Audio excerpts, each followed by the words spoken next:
The longing appetite to explore and discover the Northwest Passage has driven sailors for centuries. In 1845, British captain John Franklin, with his final messages of "all is well," was on his own path to discovery. The ships HMS Erebus and Terror departed Disco Bay in West Greenland loaded with supplies sufficient for 3 years, and with a favourable opening in the ice, the ship sailed westward towards Barrow Strait. It was to be the final expedition for both ships. A total of 129 officers and men become icebound, abandoning their ships in 1848, never to return home.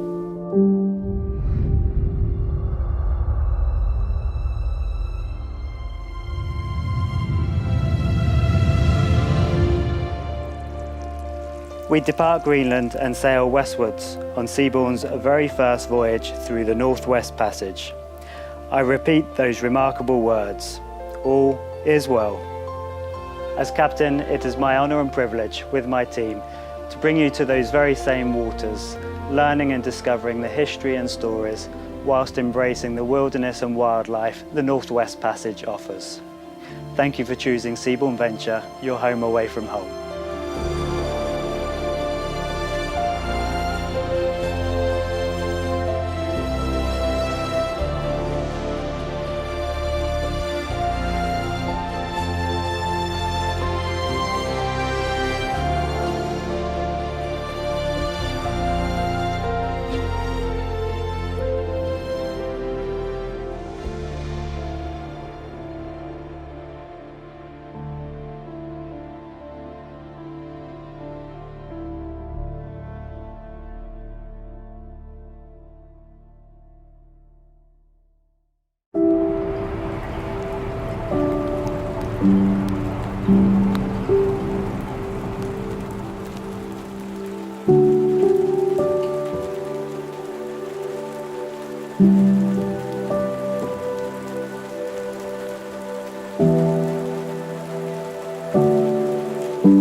Hi there, my name is Meryl and I'm a marine biologist and submersible pilot, and we're here in beautiful Carrot Fjord in northwest Greenland. Incredible icebergs all around, fabulous geology, and you can hear the ice just sort of effervescing, little bubbles of oxygen, 10,000-year-old air essentially. Behind us out of sight is the immense Greenland ice sheet, approximately 2 miles thick, and of course ice oozing down off this ice sheet in the thousands of years past carved out these very fjords in which we are right now. Magical place to be.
Pond Inlet always had been a cultural community where we had theater groups.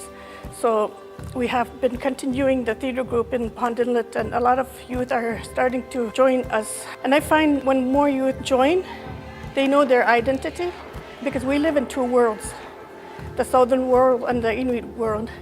And a lot of people are lost because they're confused which world to live in. This helps to find their identity when they practice their culture. Our community is very supportive and very proud of these children, and we are very proud of our children to be joining our performance.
Here we are in Philpotts Island, just off Devon Island, Nunavut. And we were lucky enough today to see a few Atlantic walruses just off the shoreline.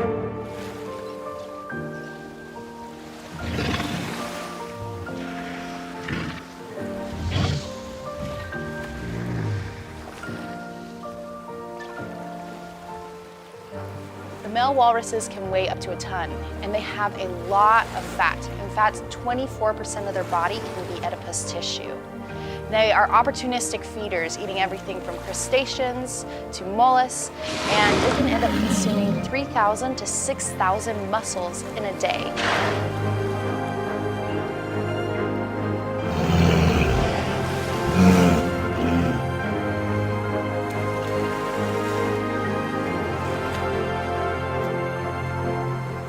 Now, while we were on the water, we were also lucky enough to see a mother and calf. This calf will stay with the mother for the first 5 years of its life, and that is because they need tactile communication, so they're nicknamed the cuddlers of the sea.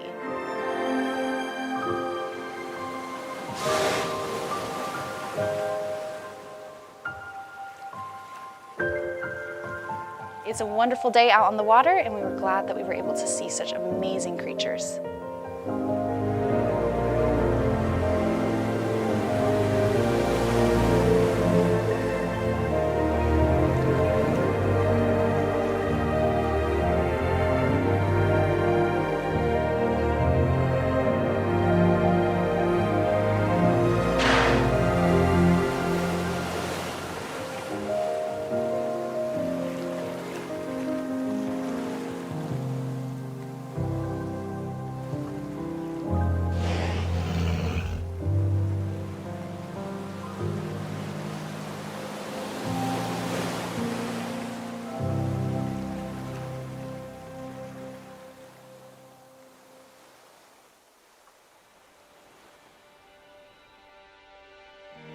Early this morning in Croker Bay, we saw our first bear of the trip, combing the shoreline, occasionally lifting its head to get a whiff of the smells drifting through its world.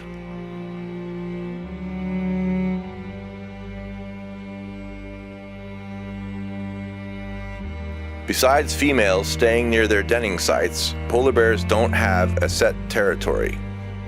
And a male's territory is wherever it decides to walk. It becomes a walking territory.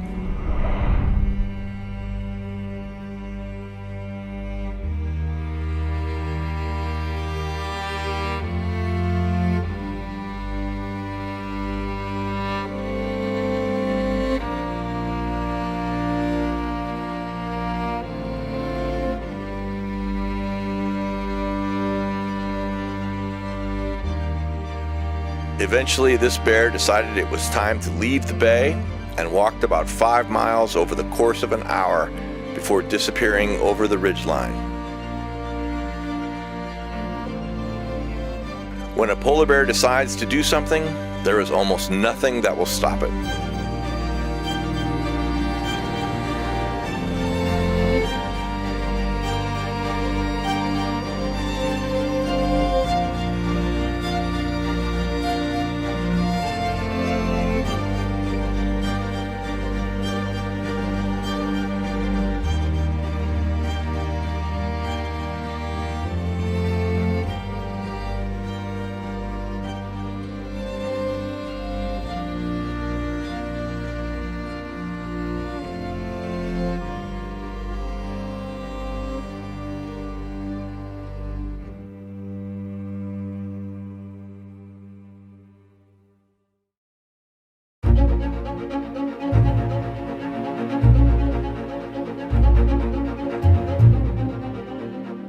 Good morning and welcome to Beechey Island, one of the most important historic, cultural, and archaeological sites anywhere in the high polar Arctic.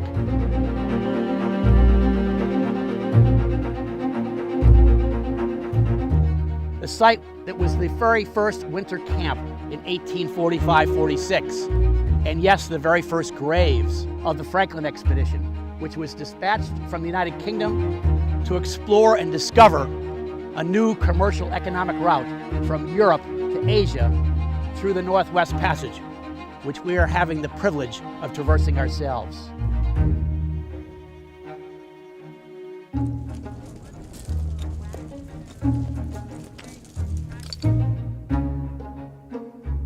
The Franklin expedition was the best equipped in history coming out of the United Kingdom.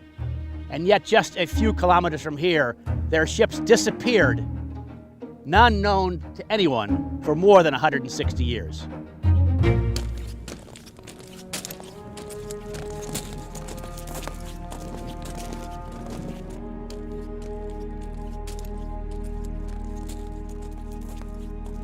To me personally, this is one of the most eerie, heartfelt, and emotional grave sites anywhere in the world. A flat gravel plain extending out to the polar deserts in all directions. 3 individuals behind me who had passed away: William Brain, a Royal Marine; John Torrington, a coal stoker; and John Hartnell, a seaman, ages 32, 20, and 26. Basic individuals supporting the Franklin expedition, now lying peacefully at rest in this harsh, cold, desolate polar desert.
We are at Caswell Tower in Radstock Bay.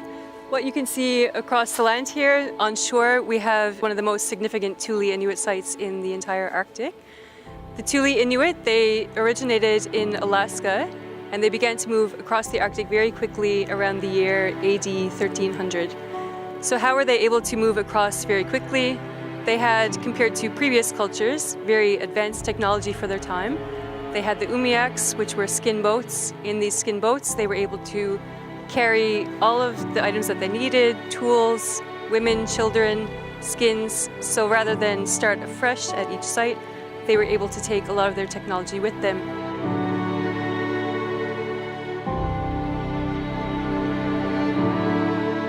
Behind us here, we have a Thule Inuit village, and we have numerous houses. These houses, they were made from stone and also used whale bones to provide structure to their houses.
In Cunningham Bay, we saw several bears engaged in quite different activities.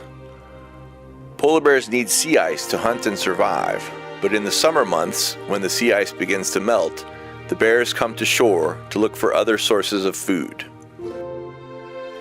They essentially become scavengers, picking up any source of food they happen to find. It's a difficult time for bears in situations without sea ice providing seals. They need to eat many, many seals to put on enough fat for the long winter months ahead.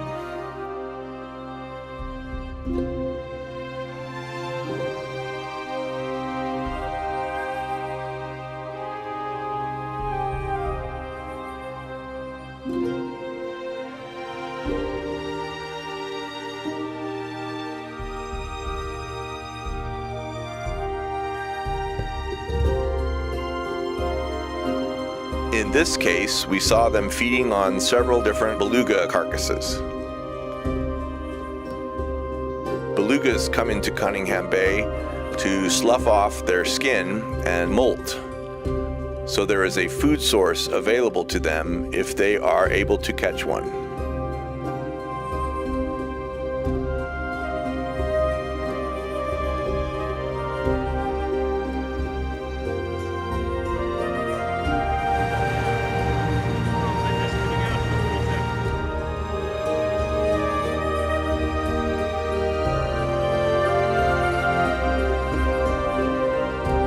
Toward the end of our time in the Zodiacs, we were fortunate enough to see a mother and two cubs swimming in the bay, diving down, getting some vertebrae from dead beluga from before, playing with them, chewing on them, and generally looking quite cute.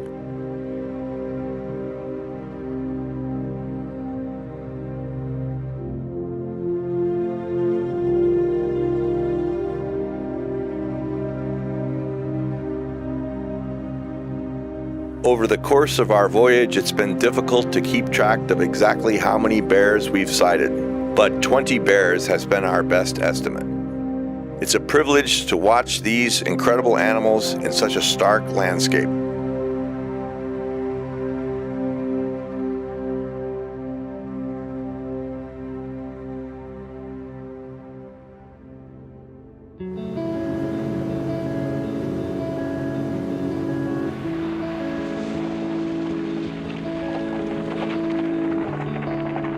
I'm Mia Otokiak. I'm born and raised in Cambridge Bay, Nunavut. Cambridge Bay is a very small community. We are 200 miles north of the Arctic Circle on an island off the mainland of Canada.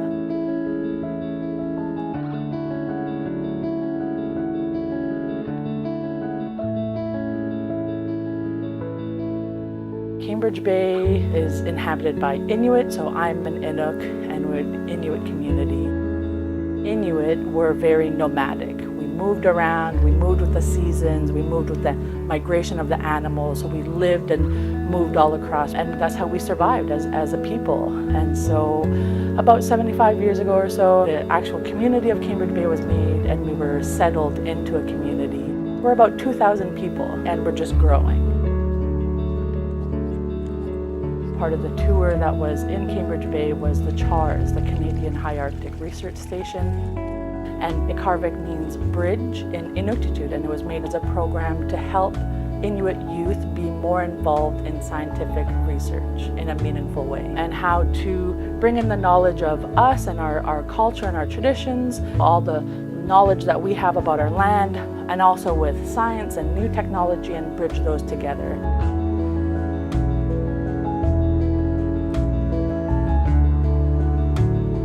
Ikarvik was created in Nunavut for Nunavut youth, but now it's been over 10 years and we've expanded all across Canada.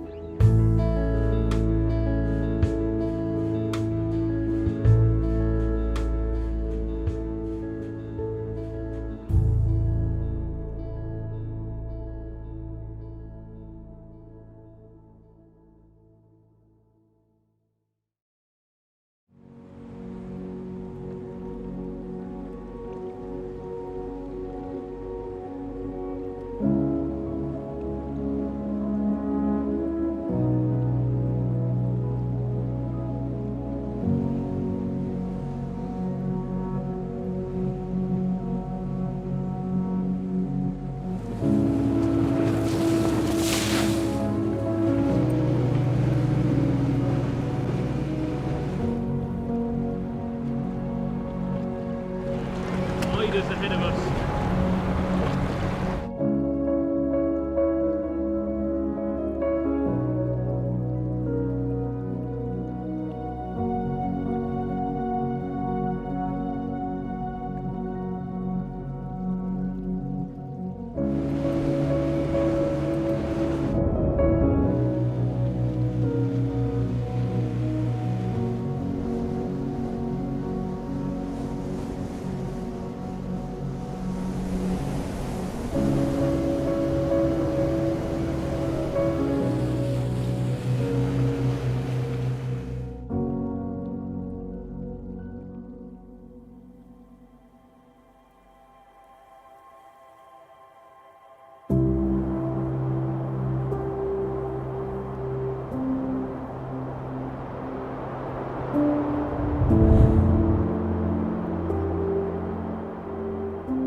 Good afternoon. Today we're here on Little Edinburgh Island, just off the south coast of Victoria Island, and somewhat surprisingly we're finding ourselves in this lush little high Arctic oasis with old growth forest, or the Arctic equivalent of old growth forest.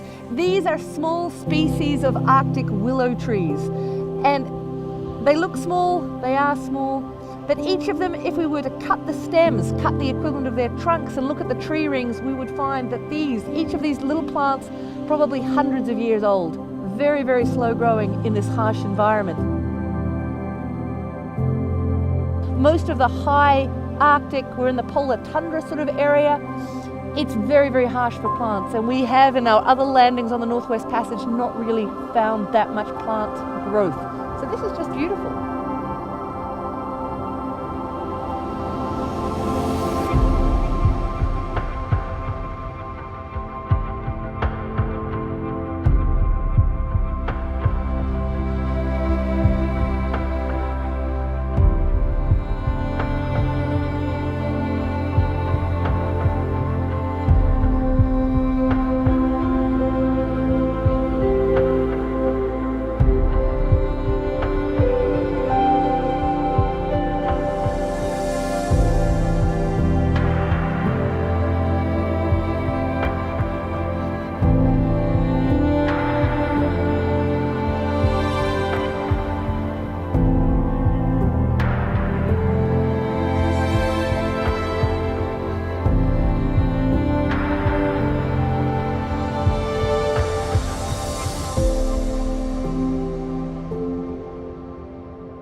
The Northwest Passage, a dream for many a little over 100 years ago, has now become reality for us.